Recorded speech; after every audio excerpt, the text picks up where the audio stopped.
চাকরিজীবী মানুষদের মাসের শুরু মানে একটা আনন্দঘন মুহূর্ত। এই সময় মানিব্যাগটাও ফাঁপা থাকে, আবার মেজাজটাও ফুরফুরে থাকে। আসলে টাকা হচ্ছে মানসিক শান্তির একটা অন্যতম আশ্রম। এ জগতে টাকা না থাকলে না তোমার কেউই মূল্যায়ন করবে না। হ্যালো এভরিওয়ান, কেমন আছেন সবাই? আশা করি সবাই ভীষণ ভালো আছেন। আজ আবারও চলে এলাম আর একটা ছোট্ট লং ভিডিও নিয়ে। আশা করি সবাই ভিডিওটা সাথেই থাকবেন। এতক্ষণ যে চাকরিজীবী মানুষটার গল্প করছিলাম সেটা কিন্তু আমি নই, আমার হাজব্যান্ডের কথাই বলছিলাম। এটা শুধুমাত্র আমার হাজব্যান্ডের কথা নয়, যারা পরের অধীনে কাজ করে, যারা জব করে, তাদের প্রত্যেক দিনের রোজকার ঘটনা। মাসের শুরুতেই যখন স্যালারিটা হাতে পায় সবাই, তখন নিজের মন মানসিকতাই চেঞ্জ হয়ে যায়। ওই যে মানসিক শান্তির প্রধান অস্ত্রটাই যে তাদের হাতে থাকে। ঠিক তেমনি একটি মাসের শুরুর একটা সময় আপনাদের সাথে শেয়ার করলাম। মাসের শুরু হলে আমাদের বাসাতে বাজার করার ধুম পড়ে যায়। মুদি বাজার, মাছ বাজার সব কিছুই করা হয়। তো আজ আমার হাজব্যান্ড বাজার করে নিয়ে এসেছে, সেগুলো আমি আপনাদের সাথে সব শেয়ার করব। এখানে কয়েক রকমের মাছ নিয়ে এসেছে। সরপুঁটি মাছ আছে, তারপরে বাটা মাছ আছে, পোয়া মাছ আছে, তারপরে রুই মাছও নিয়ে এসেছে। রুই মাছগুলো কেটে নিয়ে এসেছে। এই মাছগুলো এখন আমার বাসায় যে গৃহ পরিচালিকা আছে উনি কাটতে শুরু করে দিয়েছেন। একটু পরে আমি ধুয়ে ফ্রেশ করে ফ্রিজ আপ করব।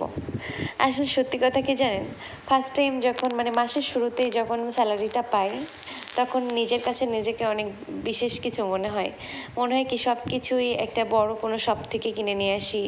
আজ হাতে টাকা আছে মানে মনে হয় যে আজকে সব কিছু এরকম বড় একটা জায়গা থেকে কিনবো, সুপার শপ থেকে সব মার্কেটগুলো করবো, এরকম একটা মানসিকতা চলে আসে।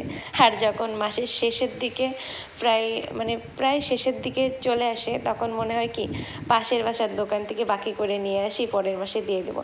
তখন কিন্তু মানসিকতাটা অন্যরকম হয়ে যায়। এটা কিন্তু আমি শুধু আমার কথা শেয়ার করছি না, প্রত্যেকটা মানুষের জীবনের ঘটনায় শেয়ার করছি। এটা আপনারা স্বীকার করেন বা নাই বা করেন, এটা কিন্তু ঘটেই থাকে রোজকার দিন রোজকার সময়। তো মাছ বাজারের পরে আপনাদেরকে যেটা দেখাবো, এবার এখানে কিছু মুদি বাজার সদাই করেছে, সেগুলোই আমি আপনাদের সাথে শেয়ার করব। এখানে এই যে 5 লিটার তেল নিয়ে এসেছে, সয়াবিন তেল। এটা আমার মাসকাবারি, একদম পুরা মাস চলে যাবে এতেই। আর মনে হয় না কেনা লাগবে, কারণ 3 জন মানুষের সংসারে 5 লিটার তেলই এনাফ। আপনাদের সংসারে কতজন মানুষ আছে এবং কতটুকু করে তেল লাগে অবশ্যই কমেন্টে জানাবেন। তো এই পাশে একটা ভিম লিকুইড নিয়ে এসেছে। আমি সবসময় সাবান ব্যবহার করি, ভিম যে সাবানটা আছে ওটা বাসন মাজার ক্ষেত্রে ব্যবহার করি। লিকুইডটা কখন ব্যবহার করা হয়, যখন অতিরিক্ত মাত্রায় স্পাইসি বা তেলযুক্ত কোনো খাবার খাওয়া হয়, তখনই আমি এই লিকুইডটা ব্যবহার করি, কারণ তখন এটা বেশিই কাজে দেয়। একটা ডলা দিলেই সব পরিষ্কার হয়ে যায়। এই জন্য তখন সাবানটার অত বেশি গুরুত্ব সহকারে কাজে দেয় না। এই জন্য আমি লিকুইডটা সবসময় সাথে রাখি, হাতে রেখে দিই। দেখুন এর ভিতরে কিছু জিনিস আছে। এই যে সাবান নিয়ে এসেছে স্যাভলন, আর একটা নিয়ে এসেছে লাইফবয়, আর এখানে কিছু কিশমিশ আছে। এই যে দেখুন কিশমিশ, এই কিশমিশগুলো কিন্তু একদমই দানা ছাড়া। তো এই কিশমিশগুলো নিয়ে এসেছে।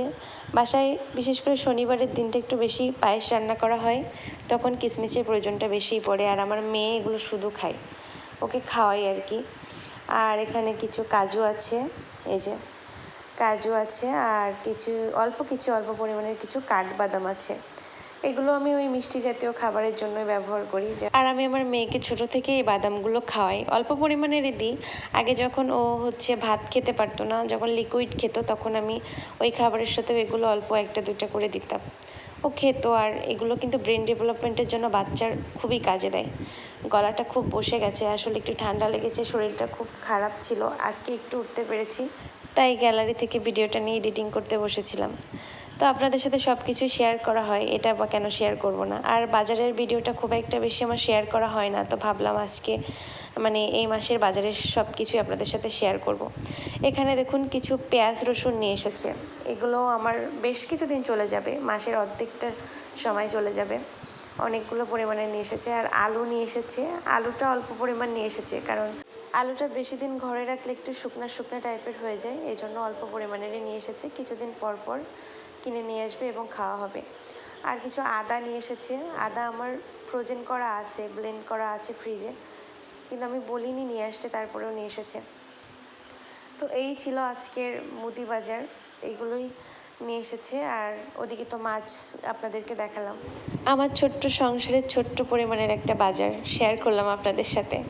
যদি ভিডিওটা ভালো লেগে থাকে অবশ্যই লাইক কমেন্ট শেয়ার করে পাশে থাকবেন, সাপোর্ট করবেন।